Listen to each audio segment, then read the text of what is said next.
Student को कैसे approach करना चाहिए जब उनको मेंटल स्ट्रेस होता है, एंड इंस्टीट्यूट किस वे से लाइक लॉन्ग टर्म सॉल्यूशन की तरफ स्टूडेंट को मोटिवेट कर सकते। इतना स्ट्रेस विदेशी कैंपसेस में देखने को नहीं मिलता है। समस्या उस स्टूडेंट के अंदर नहीं है। कहानी बहुत पीछे से शुरू हुई है। भारत शायद इकलौता देश होगा जिसने एक पूरा शहर बसा दिया है कोचिंग के नाम पर। वहां और कुछ नहीं होता, यही होता है, कोचिंग कोचिंग कोचिंग। और हम जानते हैं कि आए दिन वहां आत्महत्याएं होती रहती हैं। कल आईआईटी पटना में था, बोले यहाँ एंट्रेंस एग्जाम्स की तैयारी लोग करते नहीं, उनसे करवाई जाती है। यही कमी देख करके 2006 में अद्वैत लाइफ एजुकेशन शुरू करी थी मैंने। दो व्यवस्थाएं हैं और स्टूडेंट उन दोनों व्यवस्थाओं का उत्पाद भी है, शिकार भी है।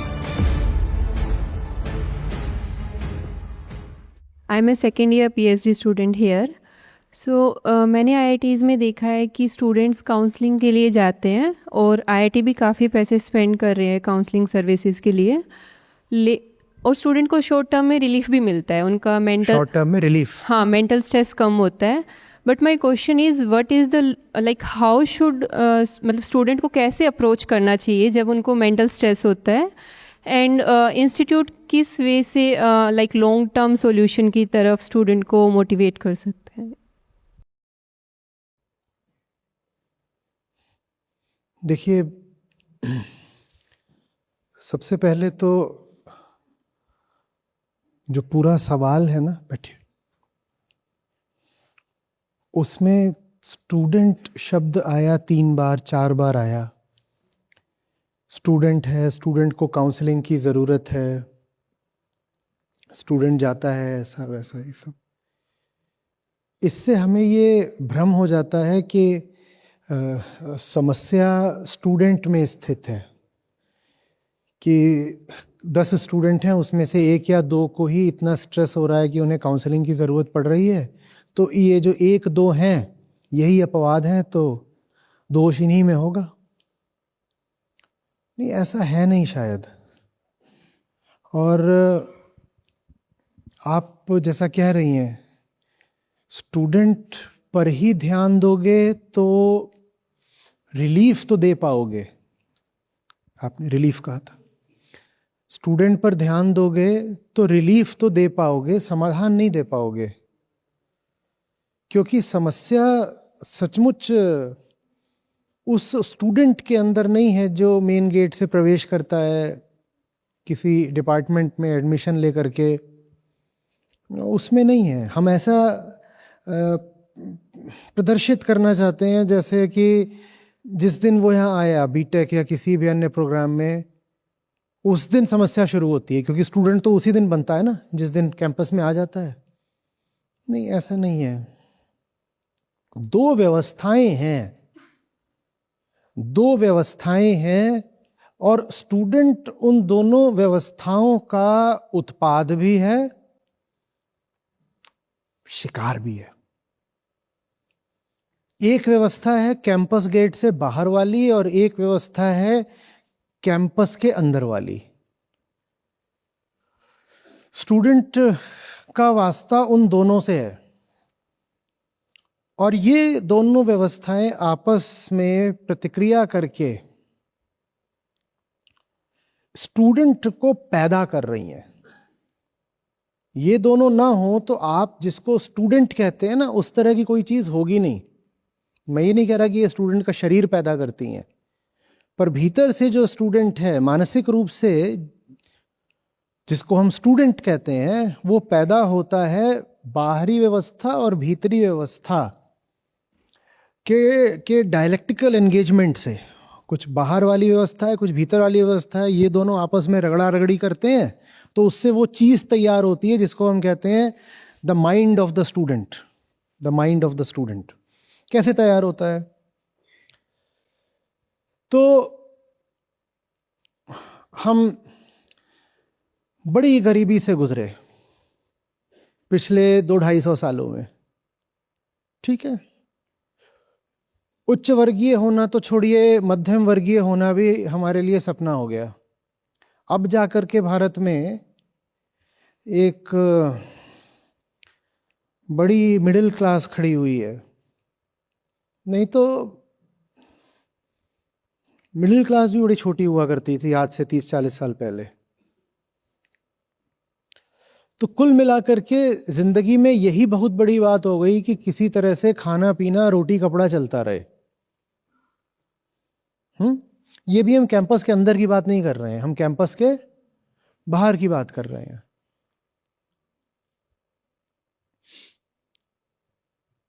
गरीब है देश, बहुत गरीब है देश, और उसमें स्वतंत्रता के ठीक बाद सरकार तय करती है, विशेषकर उस समय प्रधानमंत्री हैं नेहरू, कि हमें अंतर्राष्ट्रीय स्तर के उच्च शिक्षा के संस्थान खड़े करने हैं। इनको मंदिर कहा करते थे, मंदिर। अब ये जो आपने संस्थान खड़े कर दिए, ये द्वीप हैं, ये आइलैंड्स हैं। किस चीज के? क्वालिटी के। और द्वार हैं किस चीज के? प्रॉस्पेरिटी के। क्वालिटी के द्वीप हैं, छोटे छोटे छोटे छोटे, और प्रॉस्पेरिटी के द्वार हैं। वरना देश में कहीं भी कहां कुछ बहुत उच्च गुणवत्ता का है? कुछ भी नहीं। हमारी कोई भी व्यवस्था, आर्थिक, सामाजिक, राजनीतिक, कुछ भी ऐसा नहीं है जिसको हम कह सकें high class, high quality, international standards, कुछ नहीं ऐसा। अब पूरा भारत कैसे देखेगा इन द्वीपों को?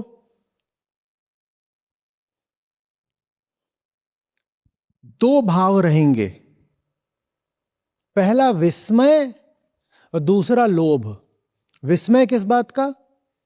ऐसी टेक्नोलॉजी पढ़ाई जा रही है जो पूरे देश में क्या, पूरे एशिया में कहीं नहीं है। जब शुरुआती दौर था आईआईटीज का, तो एशिया में इनके जैसे कोई संस्थान नहीं थे। अब तो चीन, जापान, कोरिया है, सिंगापुर भी है, पर उस समय पर वो भी पिछड़े हुए थे, क्योंकि जब हमें आजादी मिली लगभग तभी वो सब भी आजाद हुए थे। और उच्च शिक्षा पर भारत ने जितना महत्व दिया उतना उन देशों ने नहीं दिया, और प्राथमिक शिक्षा पर जितना महत्व उनने दिया भारत ने जरा भी नहीं दिया। ये दो अलग अलग दिशाएं थीं। भारत ने कहा कि हमें हेवी मशीनरी वाली इंडस्ट्रीज चाहिए, और उन हेवी मशीन्स को डिजाइन और ऑपरेट करने वाले इंजीनियर और मैनेजर चाहिए। तो भारत ने जो इनिशियल इंडस्ट्री लगाई वो हेवी मशीन्स की थी। बड़े बड़े बांध बनाए, बड़ी पीएसयूज बनाई, और उन पीएसयूज को क्वालिफाइड पर्सनेल मिल सकें इसके लिए आईआईटी बनाया, आईएससी बनाया, आईआईएम बनाया, और भी कई संस्थान हैं जो उसी समय लगभग बनाए गए। वो विजन था। विजन तो ठीक है, प्राथमिक शिक्षा पर जोर दिया नहीं गया। देश 99.9% बदहाल का बदहाल रहा। देखिए, आप आज के स्टूडेंट की बात कर रहे हो, कहानी कितनी पीछे से शुरू हो रही है। उतना पीछे नहीं जाएंगे तो आज की समस्या भी नहीं सुलझा पाएंगे। तो जो बाहर के लोग हैं वो जब एक आईआईटी की तरफ देख रहे हैं, और तब इतनी आईआईटी नहीं होती थी, आज 23 आईआईटीज हैं। शुरुआती दौर में पहले 2, फिर 4, फिर 5, बस इतना ही था। अभी 30 साल पहले तक भी इतना ही था, 4-5 आईआईटीज बस। वो देख रहे हैं तो एक तो विस्मय हो रहा है कि बाप रे बाप,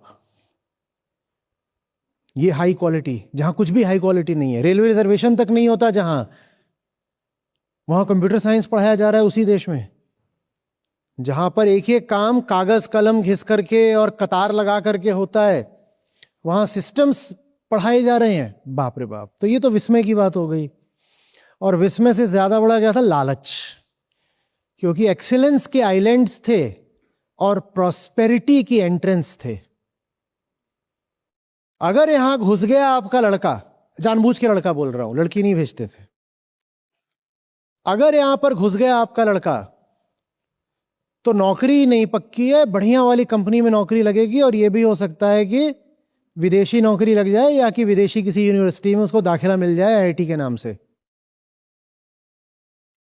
इस पूरे में कहीं आपको ज्ञान या प्रेम सुनाई दे रहा है? कुछ भी सुनाई दे रहा है क्या? सुनाई दे रहा है? इसमें आपको नेशनल प्राइड दिखाई दे रहा होगा, इसमें आपको ग्रीड दिखाई दे रही होगी, इसमें आपको ऑ दिखाई दे रही होगी, विस्मय, चकित हो जाना, यह सब दिखाई दे रहा होगा। इसमें कहीं भी ज्ञान के प्रति प्रेम जैसा तो कुछ नहीं है ना? नहीं है ना? ये वो बाहरी व्यवस्था है जो कैंपस के भीतर उसको भेजती है जिसको आप कह रहे हैं द स्ट्रेस्ड आउट स्टूडेंट। कल आईआईटी पटना में था, वहां पर नहीं, उससे पहले जो पटना में जो खुला सत्र हुआ, ओपन सेशन, उसमें किसी ने सवाल पूछा, और वो भी शायद आईआईटीएन ही थे, बिहार के कोचिंग माफिया के बारे में। बोले यहां एंट्रेंस एग्जाम्स की तैयारी लोग करते नहीं, उनसे करवाई जाती है, ये बाहरी व्यवस्था है। स्टूडेंट से एंट्रेंस की तैयारी करवाई जा रही है, तू कर। उसके माँ बाप द्वारा, जिसको वो कोचिंग माफिया बोल रहे थे, उसके द्वारा। और कोचिंग माफिया कोई ऐसा नहीं कि सिर्फ जेई की तैयारी में ही है। जिन्होंने सवाल पूछा वो बोले चाहे जेई की तैयारी हो, यूपीएससी की तैयारी हो, वो माफिया ही है।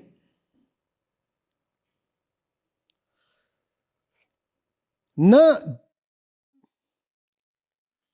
भीतर का कुछ पता है कि मैं कौन हूं, मुझे चाहिए क्या, और न ही ज्ञान से कोई प्रेम है कि मुझे सचमुच मैकेनिकल, कंप्यूटर, इलेक्ट्रिकल, केमिकल कुछ बहुत अच्छा लगता है।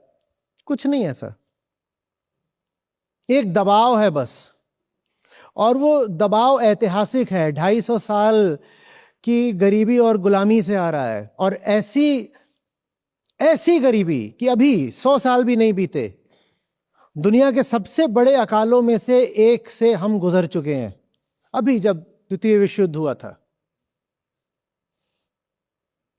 और वो कोई अकेला नहीं था, हर दूसरे तीसरे साल हिंदुस्तान में अकाल पड़ रहे थे कहीं ना कहीं, और बड़े बड़े अकाल भी। दुर्भिक्ष, दुर्भिक्ष समझते हो कि भिक्षा मिलनी भी मुश्किल हो जाए, खाना कमाना तो छोड़ दो, भीख भी नहीं देगा कोई, ऐसा अकाल। ये हमारी हालत थी। हमारी हालत ऐसी थी कि पूरा हिंदुस्तान सिर्फ मानसिक तौर पर नहीं, शारीरिक तौर पर भी स्टंटेड हो गया। आज जो हम कहते हैं ना कि हिंदुस्तानी ऐसे छोटे छोटे होते हैं और तगड़े नहीं होते और स्पोर्ट्स में कॉम्पीट नहीं कर पाते, उसकी बहुत बड़ी वजह 250 साल की गुलामी भी है। हमारा मन ही नहीं टूटा था, हमारा शरीर भी टूट गया था। ये जो हमारी शारीरिक कमजोरी है, ये काफी हद तक आनुवांशिक है। नहीं तो जो हमारा डीएनए है वही डीएनए इधर आपको मिलेगा, सेंट्रल एशिया में मिलेगा, उसी से मिलता जुलता यूरोप में मिलेगा, ईरान की तरफ मिलेगा, और लंबे चौड़े तगड़े हैं। हम इतने टूटे हुए लोग हैं क्योंकि हमारा वर्तमान मुक्त नहीं है, वो अतीत से आ रहा है। इसीलिए वर्तमान को समझने के लिए अतीत को समझना पड़ेगा। भीतर आम आदमी के आज भी घोर दहशत बैठी हुई है, घोर दहशत कि मेरा क्या होगा, कहीं मैं बेरोजगार तो नहीं मरूंगा, भूखा तो नहीं मरूंगा। और यह दहशत वो अपने बच्चों को भी पिला देता है। खेल कूद रहा होगा बच्चा तो तुरंत उसको हो जाएगा, ये जो तो ऐसे खेल कूद रहा है ना, भूखा मरेगा, भूखा। सुना है? ये सुना है? ये वो व्यवस्था है जो इंस्टीट्यूट के मेन गेट के बाहर की है। अभी इंस्टीट्यूट तो शुरू भी नहीं हुआ। इस तरीके से वो जो बाहर वाला लड़का या लड़की है वो इंस्टीट्यूट में प्रवेश करता है। हमारी बदहाली ऐसी थी कि खाने की साधारण चीजें भी बस गिरे चुने 1-2-5% लोगों को नसीब होती थी। उत्तर भारत में, विशेषकर उत्तर पूर्व की तरफ आप चले जाओ तो ये एक साधारण मुहावरा है कि खाने की कोई चीज जब अच्छी होती है ना तो उसको बोलते हैं कि बहुत मीठा है, बहुत मीठा है। उदाहरण के लिए बघेली में कोई खाना अगर स्वादिष्ट होगा तो कहेंगे बहुत मीठ लागत है। अब वो नमकीन व्यंजन भी हो सकता है, पर अगर वो स्वादिष्ट है, अच्छा है, तो उसको कहेंगे बहुत मीठ लागत है। क्यों? क्योंकि शक्कर तो छोड़ दो, गुड़ भी नसीब नहीं होता था। तो मिठास पर्याय बन गई, सिनोनिम बन गई डिजायर फुलफिलमेंट का। ये जो हम मीठे शब्द को इतना वजन देते हैं ना, अब नहीं देते। अब तो ठीक है, अब ये एक मेट्रोपॉलिटन कॉन्टेक्स्ट है हम जिसमें बात कर रहे हैं, इसमें ये बात शायद आपको समझ में भी ना आए। पर आप थोड़ा अगर गांव देहात की तरफ जाएंगे तो आप आज भी वही मुहावरा पाएंगे। ये हमारी स्थिति रही है, हम इतनी दुर्दशा से गुजरे हैं। और वो एक अलग कहानी है कि उतनी दुर्दशा में हम पड़े क्यों। उसका कारण मैं सीधे सीधे लोक धर्म को मानता हूं। साफ दिखाई देता है कि भारत की जो दुर्दशा हुई है उसका सीधा सीधा जिम्मेदार लोक धर्म है। और वो लोक धर्म आज भी भूत की तरह चिपका हुआ है, हट नहीं रहा ठीक से। खैर वो अलग कहानी है।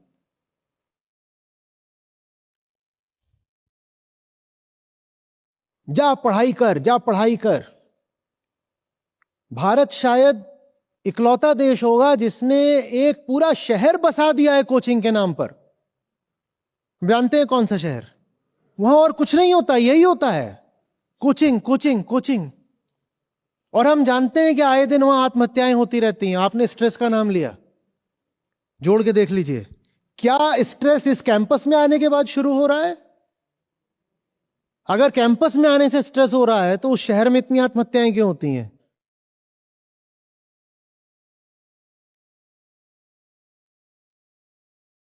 डरे हुए माँ बाप, जिन्होंने अपने डरे हुए माँ बाप देखे हैं, क्योंकि उन्होंने भूख ही नहीं भूखमरी देखी है। जो पेट पर कपड़ा बांध कर सोए हैं ताकि किसी कदर नींद आ जाए। हम वहां से आ रहे हैं और ये बहुत पीछे की नहीं, 3-4 पीढ़ी पीछे की बात है। अच्छा, आप सब यहां बैठे हुए हो दिल्ली में, बहुत सारे आप IITian भी हो, बाकी लोग भी बहुत सारे दिल्ली के ही रहने वाले होंगे। आप में से कितने लोग हैं जो 3-4 पीढ़ी पहले ही गांव में रहते थे? 3-4 पीढ़ियां पीछे जो गांव से आ रहे हैं, ये लोग सब के, ये हम हैं, ये हम हैं। हमें उस ग्रामीण भूखमरी से निकले बहुत समय अभी नहीं हुआ है। हम वहां से बाहर निकल आए हैं, लेकिन वो भूख हमसे बाहर नहीं निकली है। हम आज भी भूखे हैं और हम आज भी डरे हुए हैं, बहुत डरे हुए हैं। क्योंकि अंग्रेजों ने तो 200-250 साल की गरीबी दी। उस गरीबी से भी कहीं पुरानी हमारी गुलामी है। तो भूख अगर हमारी 200 साल पुरानी है तो डर हमारा 1000 साल पुराना है। भारतीय, आम मध्यम वर्गीय भारतीय भूखा भी है और डरा हुआ भी है। और ये डर वो सीधे सीधे अपने बच्चों को विरासत में दे देता है। और बच्चा न भी डर रहा हो तो उसको पकड़ के डराता है। बच्चा नहीं डर रहा हो तो मां डर जाती है कि अगर ये डरेगा नहीं तो जिएगा कैसे। तू डरना सीख, तू दबना सीख, तू वही सब कुछ करना सीख जो हर कोई और करता है। हाइडेगर वापस आ गए ना, आ गए ना। 10 मैन जो सब लोग करते हैं, वो जो हिंदी में मुहावरा चलता है कि वो काम करो जो 4 लोग करते हैं, तो हिंदी में हम बोल देते हैं कि भैया 4 लोगों को देख के काम करा जाता है। हाइडेगर ने उसको कहा था कि that one faceless anonymous man, जिसका आप नाम भी नहीं जानते पर आप बिल्कुल उसी का अनुकरण करना चाहते हो। हम वैसे ही जी रहे हैं। हमारे राष्ट्रीय मान को थोड़ा धक्का लगेगा, लेकिन मुझे कह लेने दीजिए, Indians are among the least creative people in the world. क्योंकि क्रिएटिविटी और डर एक साथ नहीं चल सकते। हम जब विदेशों में भी जाते हैं, जो हम सक्सेस स्टोरीज वगैरह बताते हैं ना IIT की, कि विदेश में गए उसको ये मिल गया वो मिल गया, वो भी ज्यादातर ऑपरेशनल रोल्स हैं। वो भी ज्यादातर मैनेजरियल रोल्स हैं, वो भी ज्यादातर रोल्स हैं जिसमें स्टेटस क्वो को बनाकर रखने का काम भारतीय लोग अच्छे से कर लेते हैं। मालिक ने बता दिया ये सिस्टम है बेटा, ऐसे ही चलना चाहिए, आप कर लोगे। मालिक ने बता दिया बेटा ये कोड है, इसको इस तरीके से लिखना है, टॉप लेवल डिजाइन पहले ही बनाया जा चुका है, अब जाकर के कोडिंग कर दो, वो कर देगा। पर कोई डिसरप्टिव इनोवेशन करने में भारतीय विदेशों में भी नहीं कहीं आते, क्योंकि भले ही वो भारत से निकल गए हों, पर भारत की भुखमरी उनके भीतर से नहीं निकली। भले वो अमेरिका पहुंच गए हों, वो अमेरिका पहुंच करके भी डिसरप्टिव नहीं हो पाते हैं। और उसका वैसे एक सुपरिणाम भी हुआ है। सुपरिणाम यह हुआ है कि भारतीय जहां भी जाते हैं मॉडल सिटीजन्स माने जाते हैं, आदर्श नागरिक। पूछो क्यों? क्योंकि कुछ भी डिसरप्ट नहीं करते, क्योंकि जहां भी जाते हैं बस कहते हैं बताओ बताओ कैसे जीना है, आप जो बोलोगे।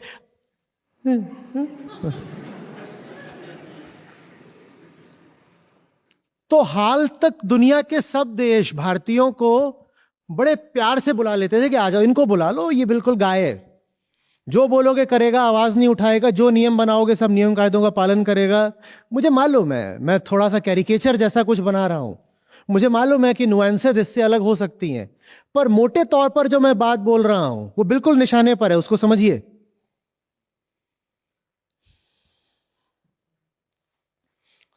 हम बहुत डरे हुए हैं, हम कुछ नया नहीं कर सकते। हमें अगर किसी ने बता दिया कि आईआईटी आकर के आपका बच्चा अब बेरोजगार नहीं मरेगा, तो हम उसकी जान के पीछे पड़ जाएंगे कि घुसेड़ो इसको आईआईटी में। और ये बात शायद आज से 30-40 साल पहले थोड़ी सी वैध भी रही हो, क्योंकि तब दुनिया में, भारत में रोजगार के इतने अलग अलग साधन नहीं थे, इतनी शाखाएं नहीं थी। आज तो ऐसा कुछ है भी नहीं, बिल्कुल ऐसा कुछ नहीं है। आप जिस भी क्षेत्र में चाहो अच्छे से कमा खा सकते हो, कोई समस्या नहीं आएगी। और साथ ही साथ एक चीज और हुई है, आईआईटी में 20,000 सीटें कर दी हैं, तो इसका मतलब ये है कि आईआईटी आके भी आप कमा खा लोगे, इसकी कोई गारंटी नहीं है। मैं जब घुसा था तो 2000 सीटें थी, 2000 सीटों के लिए प्रतिस्पर्धा होती थी। अब 20,000 सीटें, मैं जब घुसा था तो 5 आईआईटी थी, अब 23 आईआईटी हैं। ये पक्का है ना कि जहां 20,000 लोग एंट्रेंस ले रहे हैं वहां सबके सब तो कुछ नहीं फन्ने खा निकल जाएंगे, बहुत होते हैं 20,000। पर आज भी यही है, घुस घुस 4-4 साल कोचिंग करो, और कोचिंग वाले कुछ हजारों में नहीं, लाखों में भी नहीं, बिग लैक्स में वसूलते हैं, बिग लैक्स में। चाहे वो आईटी की कोचिंग हो, यूपीएससी की कोचिंग हो, और कितनी सारी और कोचिंग चलती है ना सरकारी नौकरियों की, जो आपकी स्टेट सर्विसेज होती हैं और बैंकिंग सर्विसेज और सब कुछ, ये जो भी है, कैट, IIM कैट होता है, जिस भी चीज की कोचिंग हो, वो अब ऐसा नहीं होता कि आपका 10-20-50 हजार में काम हो जाएगा। 5 लाख, 10 लाख, और शायद कुछ सक्सेस गारंटी प्रोग्राम्स होते हैं जो 20-40 लाख भी मांगते हैं। कहते हैं इतना पैसा दे दो तो निश्चित रूप से हम तुम्हारे लड़के को घुसेड़ देंगे अंदर। लड़का जानबूझ के बोल रहा हूं, लड़की के लिए कोई 40 लाख नहीं देता, देता है, दहेज में देता है।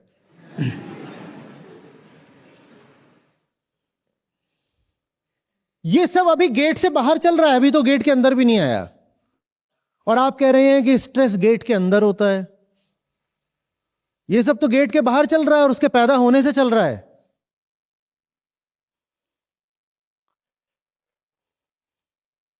अब क्या करें? वो डर, वो खौफ हमारे चेहरे, हमारी आंखों से निकल ही नहीं रहा। हम सिर्फ ये करना जानते हैं, सबके सामने बस ये करना है। कोई मिल जाए उसके सामने रीढ़ झुका दो और हाथ ऐसे जोड़ के खड़े हो जाओ।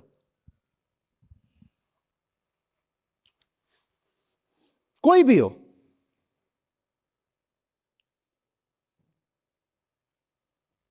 चाहे वो तुम्हारे यहां प्रचलित कोई स्थानीय स्तर का कुल देवता हो, और चाहे प्लेसमेंट में आ रही कोई कंपनी हो, फर्क नहीं पड़ता।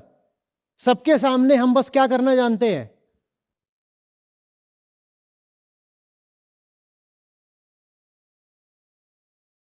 बहुत भारी बूट के तले रौंदा गया ये राष्ट्र, और उसकी पीड़ा से अभी भी उबर नहीं पा रहा। कहानी बहुत पीछे से शुरू हुई है।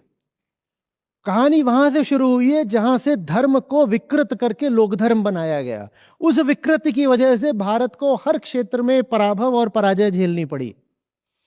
वही पराभव, वही पराजय, फिर भूख बन गए, महामारी बन गए, अकाल बन गए, और वही भूख, वही हार, वही चोट आज एक एक अभिभावक, एक एक मां की छाती में बैठी हुई है, और वो कहते हैं अपने बच्चे को किसी तरह बचाना है, उसको बचाने के लिए उसको आईआईटी भेज दो ना।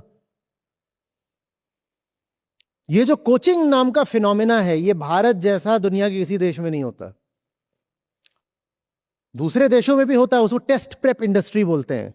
क्या बोलते हैं? Test prep industry. उसका एक साधारण सा आकार होता है, वो एक साधारण फॉर्मल सी चीज होती है।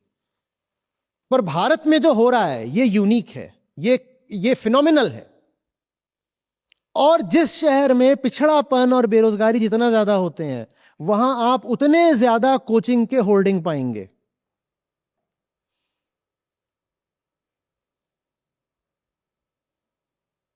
मैं कोचिंग को जिम्मेदार बिल्कुल नहीं ठहरा रहा हूं। कोचिंग फंडामेंटल नहीं है। अगर ये जो बीमारी है, इस बीमारी में फंडामेंटल कोचिंग नहीं है। इस बीमारी में जो फंडामेंटल है वो इतिहास है, वो बहुत पीछे तक जाता है।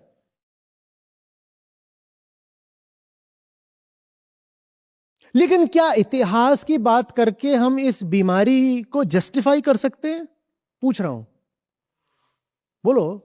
हम क्या ही कह सकते हैं, हम क्या करें, हमारा तो इतिहास ही बेचारगी का है, तो इस कारण हम डरते हैं अपने बच्चों के लिए। बोलो, कर सकते हैं क्या? इतिहास जो होगा सो होगा। हम आज क्यों इतने अजीब तरीके से व्यवहार कर रहे हैं? इतिहास तो वो ना जो बीत गया, तो जो बीत गया वो बीतने क्यों नहीं देते? उसको पकड़ के ढो क्यों रहे हैं?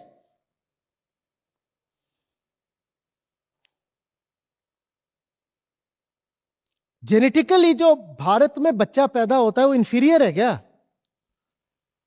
वो वैसा ही है जैसा कहीं भी कोई और बच्चा पैदा होता है। पर उसके ऊपर चढ़ बैठोगे तो वो दब्बू, कमजोर, लालची, अंधविश्वासी सब बन ही जाएगा। फिर बोलोगे हम इंडियंस तो होते ही ऐसे हैं ना। कैसे ऐसे ही होते हैं बताओ ना? जेनेटिकली ऐसे होते हैं। जेनेटिक्स में तो कोई अंतर है नहीं। हम अपने बच्चों को दब्बू बनाते हैं, उनके अंदर तनाव डालते हैं।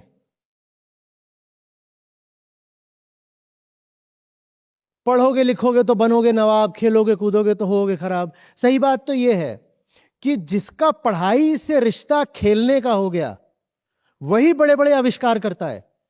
पढ़ाई और खेलकूद दो अलग अलग चीजें हैं ही नहीं। जो पढ़ाई के अंदर खेलने लग गया वो अब आविष्कारक बन जाता है।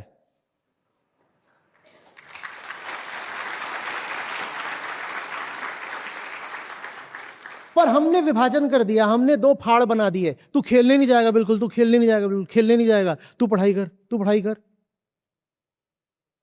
मेरी जिंदगी में भी लगभग 4 साल का समय ऐसा था जब मैं बिल्कुल नहीं खेला, क्योंकि हवाएं ऐसी थी कि दिमाग में भी नहीं आता था कि खेला जा सकता है। 10th का बोर्ड है, 12th का बोर्ड है और जेई एंट्रेंस है, ये टाइम खेलने का थोड़ी है।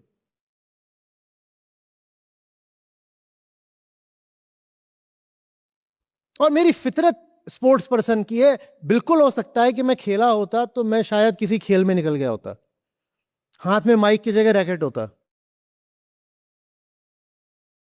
पता नहीं अच्छा होता बुरा होता। अच्छा बुरा का फैसला करने वाले हम कौन होते हैं, अब पीछे की बात। लेकिन लेकिन एक एक एक कन्वेयर बेल्ट है, उस पर आप डले हुए और उस पर आपको चलना है। कोई जानने पूछने वाला नहीं है कि तुम्हारे भीतर उस पर चलने वाली प्रकृति है भी कि नहीं है।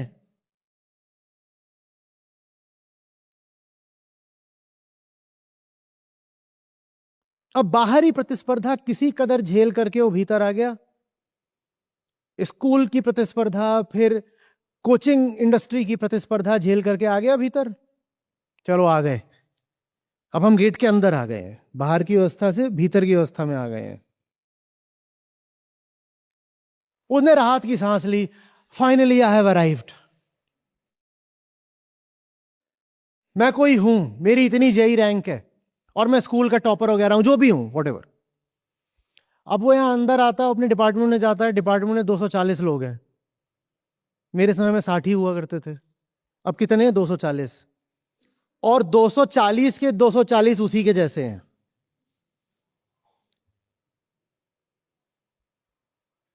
समझ आ रही है बात? दुबे जी से वो जीत कर आ गया क्योंकि वो चौबे जी है।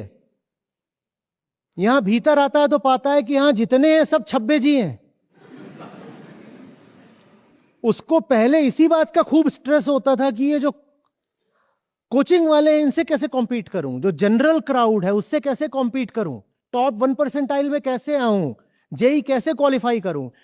इसी बात का उसको बड़ा भारी स्ट्रेस था, और इतना भारी स्ट्रेस था कि सुसाइड्स हो जाती हैं। तो ये जो टॉप 1%आइलर है, बाहर किससे ये कॉम्पीट कर रहा था? जो बाकी 99% थे। अब भीतर आया है तो ये जो 1%आइल वाला है, अब ये किससे कॉम्पीट कर रहा है? जो बाकी 1%आइल वाले हैं। अब ये बैठ जाता है, अब ये ध्वस्त हो जाता है। आसमान से गिरे खजूर में अटके। क्योंकि अगर 240 लोग हैं किसी डिपार्टमेंट में, तो 240 के 240 अल्ट्रा कॉम्पिटिटिव है। बहुत सारी इंटेलेक्चुअल बाधाएं पार करके यहां पर आए हैं ना। लेकिन अगर 240 लोगों का डिपार्टमेंट है तो उसमें किसी की तो रैंक 240 भी होगी ना, होनी पड़ेगी। और भीतर का जो सिस्टम है वो रूथलेस है, वो बात बात में रैंकिंग निकाल देता है।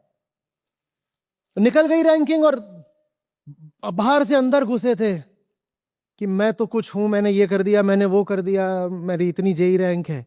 और ये डिपार्टमेंटल लिस्ट लगी और इसमें तुम्हारा नाम कहां पर है? 240वें नंबर पर। कोलैप्स।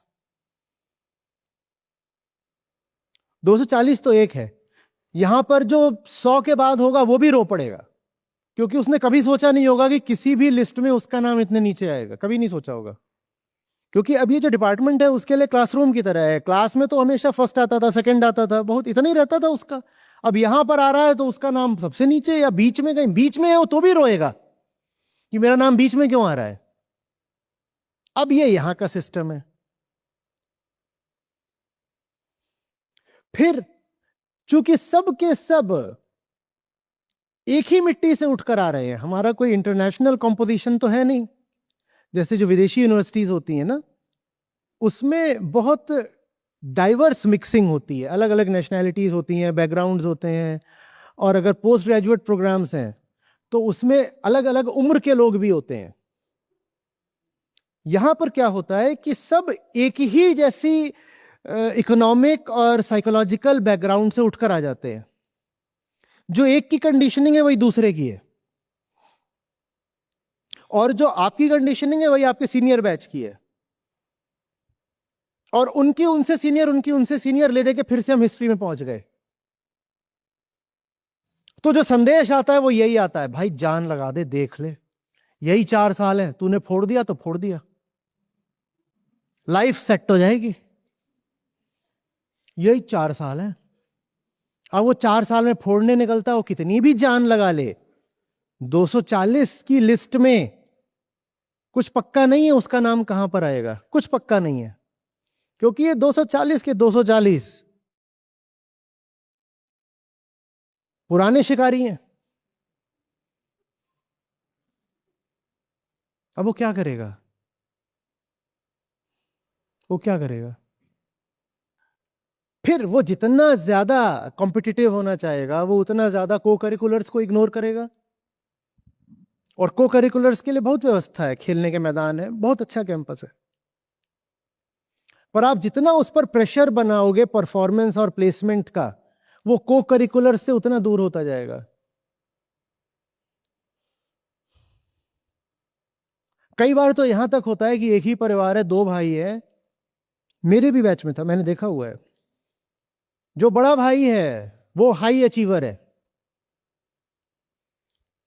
कंप्यूटर साइंस में है, किसी प्रीवियस बैच का है और अच्छी स्कॉलरशिप लेकर के किसी यूएस यूनिव में पहुंच गया है और ये कर रहा है वो कर रहा है, और फिर छोटा भाई है वो थोड़ा मस्त मलंग है वो आया है, और उस पर पीयर प्रेशर क्या बनेगा, उस पर तो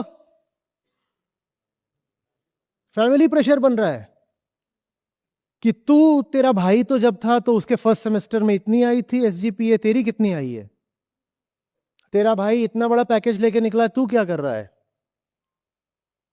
तेरा तो डिपार्टमेंट भी नीचे वाला है, तू क्या कर रहा है, तू बेकार है बिल्कुल।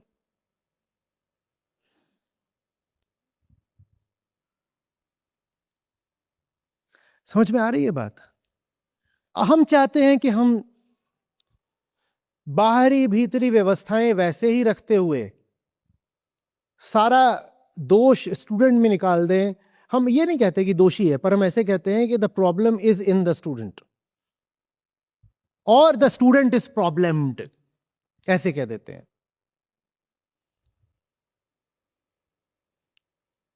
स्टूडेंट एक क्लोज्ड सिस्टम नहीं है ना, स्टूडेंट एक ओपन सिस्टम है, interacting continuously with the universe. और उसका यूनिवर्स भी बड़ा लोकलाइज्ड है बेचारे का। यूनिवर्स उसका क्या होता है, फोन पे 5-7 उसके नंबर हैं, वही यूनिवर्स है उसका। मम्मी का नंबर, पापा का नंबर, बड़े भैया का नंबर, इसका नंबर, उसका नंबर, यही उसका यूनिवर्स है। और साथ में जो पीयर ग्रुप है यही उसका यूनिवर्स है।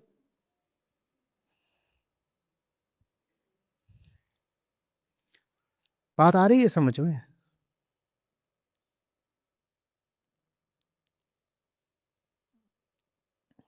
साइकोलॉजिकली ये बात गलत है, वो तो अपनी जगह ही है। इस तरह के व्यवहार का अब कोई इकोनॉमिक रेशनेल भी नहीं है।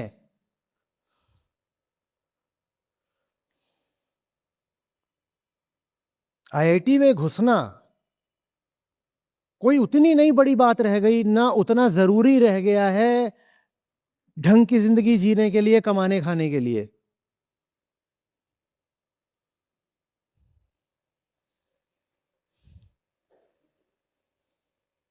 कहीं भी घुसना नहीं जरूरी है। मूल सिद्धांत यह है, एकदम फंडामेंटल प्रिंसिपल, कि अगर तुम सचमुच कुछ ऐसा कर रहे हो जो क्रिएटिव है, तो उससे तुम्हें ही नहीं दूसरों को भी फायदा होगा, क्योंकि क्रिएटिविटी सबके दिल को अच्छी लगती है। और अगर दूसरों को फायदा होगा तो दूसरे तुम्हें कुछ पैसे भी दे देंगे, तू भूखा नहीं मरेगा। क्रिएटिव होकर के कोई भूखा नहीं मरता।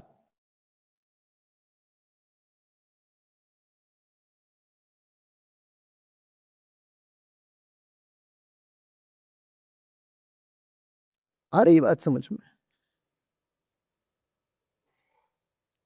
जब तक कैंपस के भीतर एकेडमिक परफॉर्मेंस को ही जो प्राइम वेटेज दी जाती है उसको डिफ्यूज नहीं करेंगे, तब तक स्ट्रेस बना रहेगा। जब तक हम इंडियन इंस्टीट्यूट ऑफ टेक्नोलॉजी का मतलब ये सोचते रहेंगे कि यहां टेक्नोलॉजी ही पढ़ाई जाएगी, तब तक ये टेंशन बना रहेगा। सेकेंड स्पेशलाइजेशन क्यों नहीं हो सकती? डबल मेजरिंग क्यों नहीं हो सकती? किसी बच्चे को उसके दिल की नहीं सुनने दी गई, उस पर दबाव डाला गया, उस दबाव के चलते वो जेई क्लियर करके किसी कदर कैंपस में आ भी गया, तो अब कैंपस उसको दिली जिंदगी जीने का दोबारा मौका क्यों नहीं देता? कैंपस क्यों नहीं बोलता कि ठीक है यार, तू सिविल इंजीनियरिंग और सोशियोलॉजी दोनों में पैरेलल मेजर कर सकता है, कर ले। अब उसका टेंशन डिफ्यूज होगा ना। और आईआईटी जैसे संस्थान निश्चित रूप से ये कर सकते हैं। ये डबल मेजर नहीं हो सकता तो कम से कम माइनर स्पेशलाइजेशन दे दो। लगभग 180-190 क्रेडिट होते हैं जो आपको 4 साल में बीटेक प्रोग्राम में करने होते हैं। हम क्यों नहीं उसमें से 40-50 क्रेडिट आर्ट्स और ह्यूमैनिटीज को डिवोट कर सकते? या कि क्रेडिट बढ़ा दो, 20 क्रेडिट बढ़ा दो, लेकिन 20 क्रेडिट बढ़ाने के बाद 50 क्रेडिट कुल मिला करके, अभी हम 16 क्रेडिट देते हैं, ऑप्शनल ह्यूमैनिटीज कोर्सेज होते हैं, 4 सेमेस्टर्स में होते हैं, 4-4 क्रेडिट के 16 क्रेडिट देते हैं। ये 16 को बढ़ा करके 40 या 50 कर दो, फिर देखो कैंपस में स्ट्रेस लेवल कितना कम होता है। और स्टूडेंट्स को चॉइस के द्वारा एम्पावर करो कि वो एक वाइड वैरायटी में से अपने लिए ऑप्शनल कोर्सेज चुन सकें। हिस्ट्री, फिलॉसफी, साइकोलॉजी, जो कुछ भी दुनिया में होता है।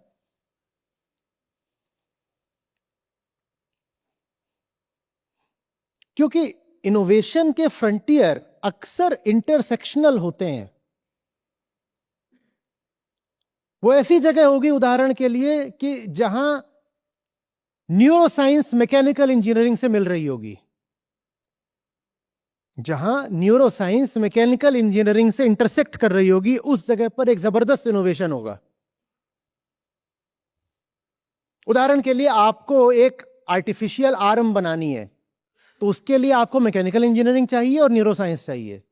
क्यों नहीं हम ऐसे स्टूडेंट्स पैदा कर सकते जो मैकेनिकल इंजीनियर है, जिसने माइनर कर रखा है न्यूरो साइंस में।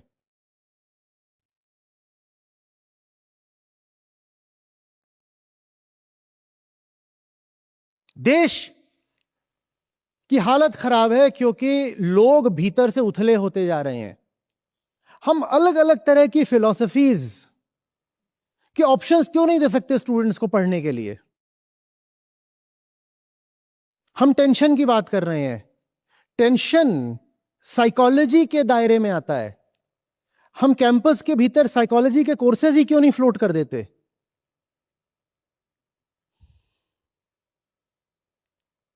यही कमी देख करके 2006 में अद्वैत लाइफ एजुकेशन शुरू करी थी मैंने, और वो करिकुलम बना करके जितने ज्यादा इंस्टीट्यूशंस हो सकते थे उनके पास गया था, ये कहकर कि आप जो भी पढ़ा रहे हैं उसमें ये नहीं है, मुझे पढ़ाने दो।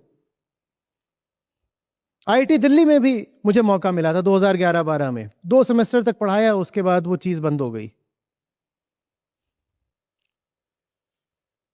और जो मैं बात कह रहा था उससे कोई इंस्टीट्यूशन इनकार नहीं कर पाता था। हाँ, उनको समझ में आ जाता था कि ये चीज अगर हम नहीं पढ़ा रहे हैं तो कमी रह जा रही है, बड़ी कमी, अ बिग होल।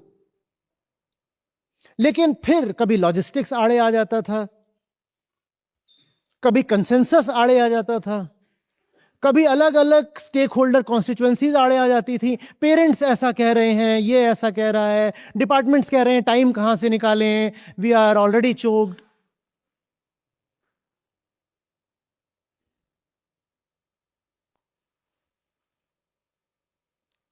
बाहर की व्यवस्था हम नहीं भी बदल सकते, तो भीतर तो हम उसको कह सकते हैं ना कि तू यहां आ गया है, जैसे भी आया है, नाउ रिलैक्स एंड ब्रीथ, खुल के सांस ले। हम स्पोर्ट्स में भी क्रेडिट्स क्यों नहीं दे सकते, पूछ रहा हूं।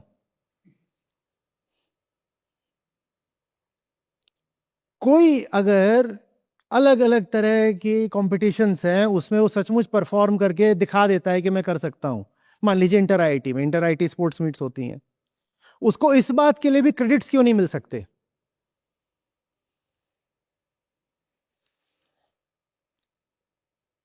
ड्रामेटिक्स, इलोक्यूशन, क्यों नहीं उसको क्रेडिट दिए जा सकते इस बात के? How can you have technology without empowering the user of the technology?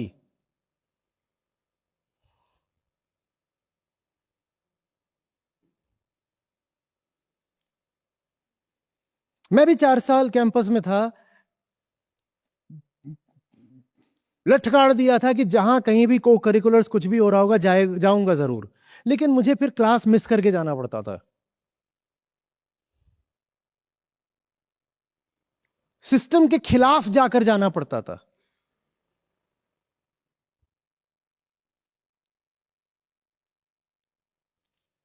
Debating, एक्सटेम्परी, dramatics, poetry, हर चीज में जाकर के हिस्सा लिया, लेकिन फिर उसी कीमत भी चुकानी पड़ी कि आप वहां पर सब कुछ करके आओ, रात में देर से आओ, और उसके बाद कोई सपोर्ट सिस्टम नहीं है।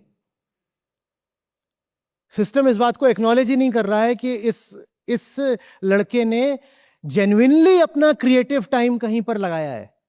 सिस्टम के लिए मैं एक एब्सेंटी हूं कि ये तो क्लास छोड़ के कहीं और गायब था।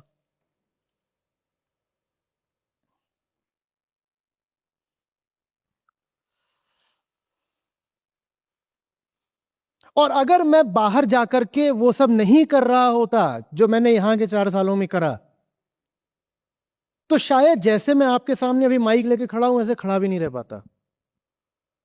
इतना महत्व होता है होलिस्टिक एजुकेशन का, डाइवर्सिफाइड लर्निंग का।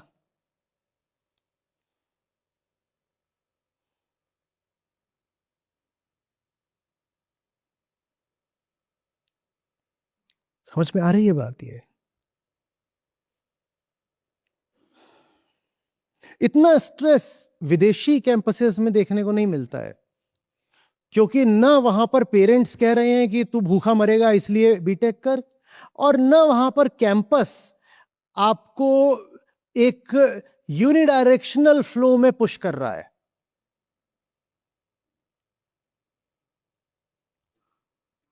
एक जो बहुत बड़ा अंतर होता है इंडियन प्रीमियर इंस्टीट्यूशंस और बाहर होता है, the share number of elective optionals. वहां आप सब कुछ चुनते ही हो, कुछ कोर कोर्सेज हैं, उसके अलावा सब आप चुनते हो, और सैकड़ों कोर्सेज होते हैं, इसमें से ये चुनना, ये चुनो, ये चुनना। अपने हिसाब से अपना पोर्टफोलियो बना लो, जो तुम पढ़ना चाहते हो, तुम बताओ तुम क्या पढ़ना चाहते हो, कर लो एनरोल। जाहिर है कि अब स्ट्रेस लेवल्स कम रहेंगे। सुनने में बहुत दूर की बात लगेगी, पर मैं पूछ रहा हूं, हमारे जो डांस फॉर्म्स हैं क्या वो लर्निंग में नहीं आते हैं? एक 2 क्रेडिट का कोर्स इसी बात का नहीं हो सकता है कि जिंदगी भर तो वो रट्टा ही मारता रहा, बोर्ड की तैयारी करता रहा, जेई की तैयारी करता रहा, अब वो यहां आया है तो उसको जी लेने दो, वो कुछ सीखना चाहता है, कथक, कुचिपुड़ी, सालसा, कुछ भी, वो भी ये कोर्स है कैंपस के अंदर। क्यों नहीं हो सकता ये? म्यूजिक के ऑप्शनल्स क्यों नहीं हो सकते?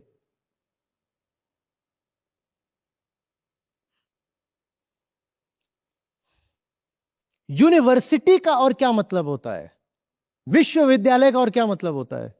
हम भी डीम्ड यूनिवर्सिटी हैं, तो विश्वविद्यालय का क्या मतलब होता है? Holistic education. पूरी दुनिया के छात्रों का स्वागत है और पूरी दुनिया के विषय यहां पढ़ाए जाएंगे, तब हम कहते हैं विश्वविद्यालय।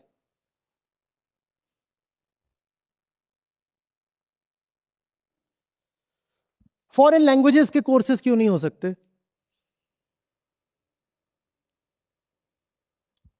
और मुझे पता है कि कुछ हद तक उस दिशा में प्रयास हो भी रहा है। जितने डाइवर्स ऑप्शंस हमें उपलब्ध थे, आज के स्टूडेंट्स को उससे कहीं ज्यादा उपलब्ध है, लेकिन फिर भी अगर स्ट्रेस लेवल्स हैं तो इसका मतलब बहुत कुछ और किया जाना बाकी है।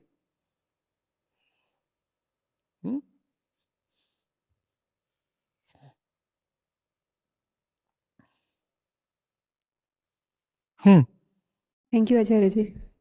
ये तमन्ना लेकर के मैं चला ही जाऊंगा, लेकिन चाहता यही था कि एक ऐसी जगह हो जिसको एक कोण से देखो तो कहो मंदिर है और दूसरे कोण से देखो तो कहो विश्वविद्यालय बनाना चाहता था। ताली की कोई बात नहीं है, अफसोस की बात है कोई कभी बनेगा नहीं, नहीं हो पाएगा।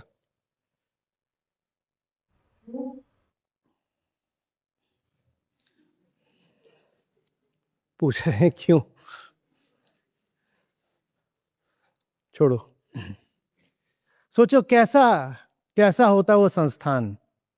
कुछ नाम देते उसको, मध्वैत संस्थान, जहां आप सुबह कंप्यूटर साइंस पढ़ रहे हो और शाम को उपनिषद। सोचो कैसा होता। वही बनाना चाहता था।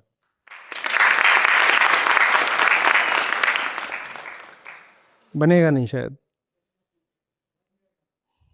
आपको खुशी होगी इस नाते जो हमारी अपनी ऐप है जिसमें हमारे गीता और बाकी सब कार्यक्रम चलते हैं। यहाँ पर बुद्ध हैं, गीता है, उपनिषद हैं, अष्टावक्र हैं। ये मुझे मिले, मेरी जिंदगी बदली, ये तुम्हें मिलेंगे, तुम्हारी जिंदगी भी बदलेगी। सच पूछिए तो मतलब लाखों नहीं तो कम से कम हजारों जिंदगियां तो हैं जो बिल्कुल बदली हैं।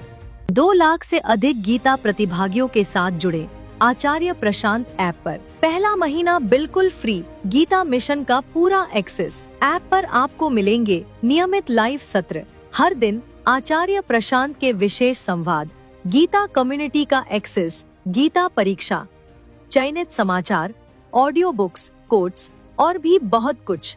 गूगल प्ले स्टोर या एप्पल ऐप स्टोर पर आचार्य प्रशांत सर्च करें और अभी डाउनलोड करें।